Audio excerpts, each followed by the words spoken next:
አይረሴዎቹ የአፍሪካ ዋንጫ ትዝታዎች። የአፍሪካ ዋንጫ ከእግር ኳስ ውድድር በላይ ነው። አህጉራዊ ኩራት፣ ጥቁር ማንነት፣ ደስታና እንባ የሚፈራረቁበት ትልቅ የታሪክን መዝገብ። ባለፉት ዓመታት በአፍሪካ ምድር የተከናወኑትን ድንቅ ትዝታዎችን በዛሬው ዝግጅታችን መለስ ብለን እንቃኛለን። ለቻናላችን አዲስ ከሆናችሁ ደግሞ ሰብስክራይብ በማድረግ ቤተሰባችን እንድትሆኑም ጠየቀን። በአፍሪካ ሰማይ ስር ከካይሮ አሸዋማ ሜዳዎች እስከ ደቡብ አፍሪካ ዘመናዊ ስታዲየሞች፣ አዲስ አበባ ብርዳማ አየር እስከ ጋቦን እርጥበታማ የባህር ዳርቻዎች የአፍሪካ ዋንጫ ለ67 ዓመታት የሀገሪቱ የልብ ትርታን ሲያዳምጥ ኖሯል።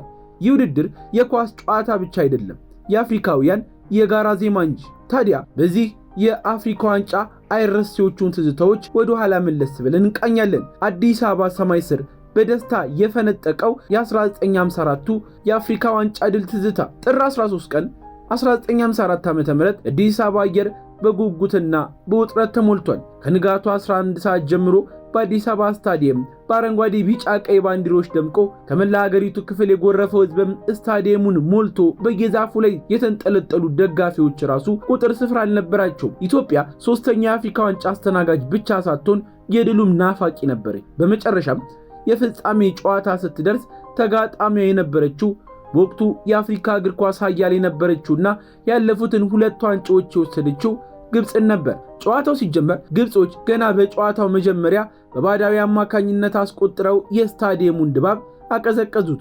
ሆኖም ኢትዮጵያውያኑ ተጫዋቾች ፈጽሞ ተስፋ አልቆረጡም። ጥቁር አንበሶቹ ሜዳውን በቴክኒክና በፈጣን ቅብብል በሆኔ በመንቀሳቀስ ልክ በ74ኛው ደቂቃ ላይ ግርማ ዘለቀ የአቻነቷን ግብ ሲያስቆጥር ስታዲየሙ በጩኸት ተናወጠ። ጨዋታው 1-1 በሆነ ውጤት ተጠናቆ ወደ ተጨማሪ 30 ደቂቃ አመራ። እዚህ ላይ ነበር የኢትዮጵያውያን ጽናት የታየው። ተቀይሮ የገባው ኢታሎ ቫሳሎ በድንቅ ብቃቱ መሪነቱን የሚያስጨብጥ ግብ አስቆጠረ። ብዙም ሳይቆይ ወንድሙ ሉቺያኖ ቫሳሎ በግንባር በመግጨት ሶስተኛውን አከለ። ግብጾች ለማጥቃት ቢሞክሩም ግብ ጠባቂው ጊላ ሚካኤል ተስፋ ማርያም እንደ ግድግዳ ቆሞ እንደ ወፍ እየበረረ ኳሳን ወደ መረቡ አላስጠጋለ። ጨዋታው ሊጠናቀቅ ጥቂት ሲቀረው መንግስቱ ወርቁ አራተኛውንና የመጨረሻዋን ግብ ሲያስቆጥር አዲስ አበባ ሰማይ በደስታ ሪታ ተሰነጠቀ።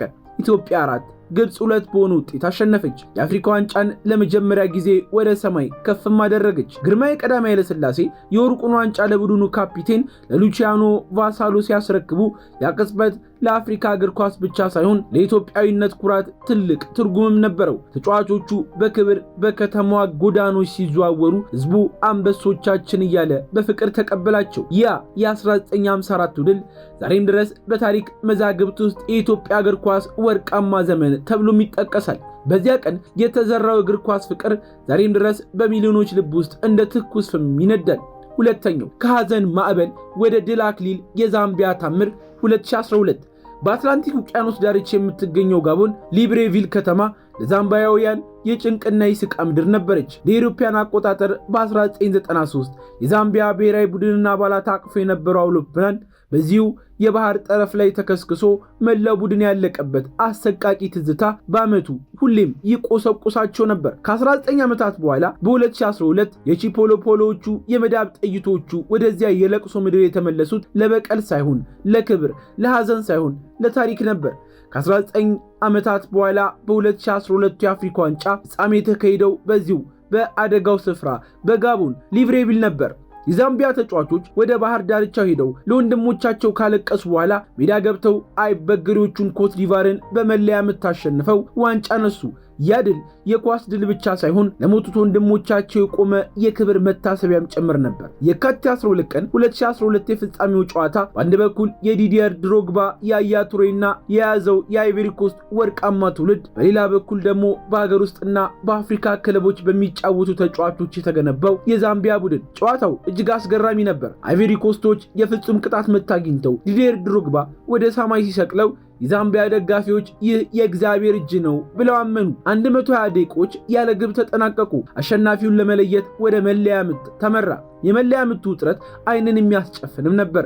አይቨሪ ኮስቶች ሲሲቱ፣ ዛምቢያውያኑ ግን እንደ ስማቸው የመዳብ ጥይት ሆነው ምዕራቡን ይበሳሱት ነበር። በመጨረሻም የስቶፒላ ሱዙን ወሳኛውን ጎል ሲያስቆጥር ዛምቢያ ለመጀመሪያ ጊዜ የአፍሪካ ንግሥት ሆነች። የቡድኑ ካፒቴን ክሪስቶፈር ካታንጎ ዋንጫውን ወደ ሰማይ ከፍ ሲያደርግ መላው ዛምቢያ በደስታ ስካር ወደቀች። ያ 19 ዓመት ሙሉ የኖረ የሐዘን ጠባሳ በድል ደስታ ታጠበ። የዛምቢያ ተጫዋቾች ለራሳቸው ብቻ ሳይሆን በሊብሬቪል ባህር ዳርቻ ለቀሩት ወንድሞቻቸው ክብር ሲሉ ተጫወቱ፣ አሸነፉም ጭምር። ሶስተኛው የፈረኖች የበላይነት ከ2006 እስከ 2010 በአፍሪካ እግር ኳስ ታሪክ ውስጥ ታሪክ ሰሪ የሚባሉ ቡድኖች አሉ። ግብጽ ግን ከታሪክ ሰሪነት ባለፈ ታሪክን በራሷ መልክ የሳለችበት 3 ተከታታይ ጉዞዎች አሏት፣ 2006፣ 2008 እና 2010። ይህ ጉዞ የፈርዖኖቹ የበላይነት ብቻ ሳይሆን የአሰልጣኝ ሐሰን ሻሃታ ጥበብ ተብሎም ይጠራል። 2006 የካይሮ መንቀጥቀጥ። ሁሉም ነገር የተጀመረው በታላቁ የካይሮ ዓለም አቀፍ ስታዲየም ነው። 75000 ደጋፊዎች ማስር ግብጽ እያሉ ስታዲየሙን ሲያናውጡት ግብጽ በዲዲየር ድሮግባ የሚመራውን አይቨሪ ኮስትን ለፍጻሜ ገጠመች። 120 ደቂቃዎችም በድጋሚ ያለ ግብ ተጠናቀቁ። በመለያ ምት ወቅት ግን ግብ ጠባቂው ኤሳም ኤል ሃዳሪ የድሮግባን ኳስ ሲያድን መሐመድ አቡትሪካ የመጨረሻዋን ግብ አስቆጥሮ ግብፅን ከ18 ዓመታት በኋላ ወደ ንግስናዋ መለሳት። ይህ ድል ለቀጣዮቹ ስኬቶች የመንገዱ መጀመሪያም ነበር። ከዛም 2008 የጋናውያን የታክቲክ ድግምት ተጀመረ። ብዙዎች ግብጽ ያሸነፈችው በሜዳዋ ስለሆነ ነው ብለው ተጠራጠሩ።